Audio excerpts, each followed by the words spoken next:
according to the documented record of the Villisca axe murders and the Iowa Cold Cases Archive. 8 people were killed during the night of June 9th into the early morning of June 10th, 1912, in the small town of Villisca, Iowa.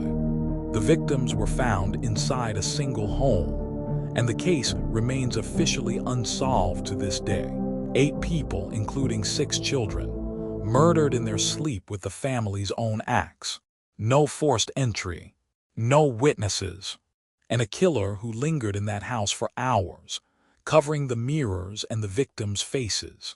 Over 100 years later, nobody knows who walked into that home in the dark or why. The home belonged to Josiah Moore, a well-liked businessman, his wife Sarah, and their 4 children. On June 9th, 1912, the family attended a children's program at the Presbyterian Church. That evening, 2 young sisters, Ina and Lena Still and Jur, came home to spend the night as guests of the Moore children. 8 people went to sleep under that roof. By morning, none of them would be alive. The next morning, a neighbor named Mary Peckham noticed the Moore house was strangely silent. No chores done, no animals fed, curtains drawn tight.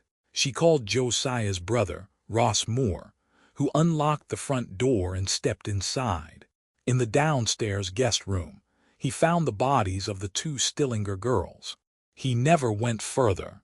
He turned and told Mary to call the sheriff. Every person in the house was dead. Investigators found all 8 victims struck in their beds, with the blunt and sharp ends of an axe belonging to Josiah himself. The weapon was left in the guest room. Every mirror in the house was covered with cloth. The faces of the dead were draped. A slab of bacon lay beside the axe, and a bowl of bloody water sat on the kitchen table. The killer had been calm, deliberate, and in no hurry. According to an early rumor about the case, there was evidence the killer had hidden in an upstairs closet before the family returned. Investigators reportedly found cigarette butts on the closet floor, along with the impression of a person who had sat waiting on a bale of cotton batting. If true, it meant the murderer had been inside the house, patient in the dark, listening as the family said their prayers and drifted off to sleep just feet away.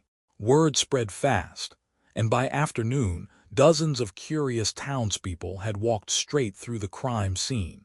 Neighbors, reporters, and even sightseers trampled the house before any real forensic work could begin. Crucial evidence was handled, moved, or destroyed by the very community desperate for answers. In 1912, small-town Iowa had no fingerprint experts and no crime lab. The chaos of that first day may have doomed the investigation before it truly started. One of the strangest suspects was a traveling minister, the Reverend Lynn George Jacqueline Kelly.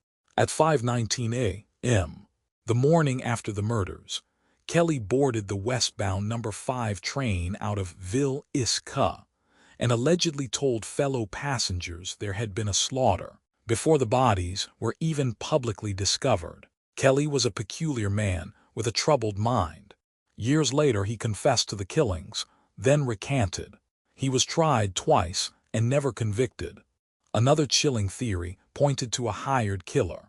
According to one account of the case, a man was escorted to Villisca by an acquaintance to meet someone who wished to hire him. He was shown the Moore house and told to kill everyone inside, with a deposit paid up front.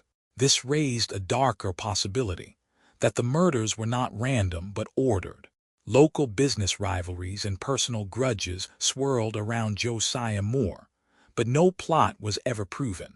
Other suspects surfaced over the years, including a state senator and a possible traveling serial killer who may have struck similar axe murders across the Midwest. But every trail went cold. No confession held, no conviction ever stuck. More than 100 years later, the Villisca axe murders remain officially unsolved. The house still stands, preserved as it was, and to this day, nobody can say for certain who covered those mirrors and left 8 people dead. 8 lives ended in a single silent night. A killer who waited in a closet, covered the mirrors, and vanished into history. A minister who knew too soon. A town that destroyed its own evidence in a single afternoon.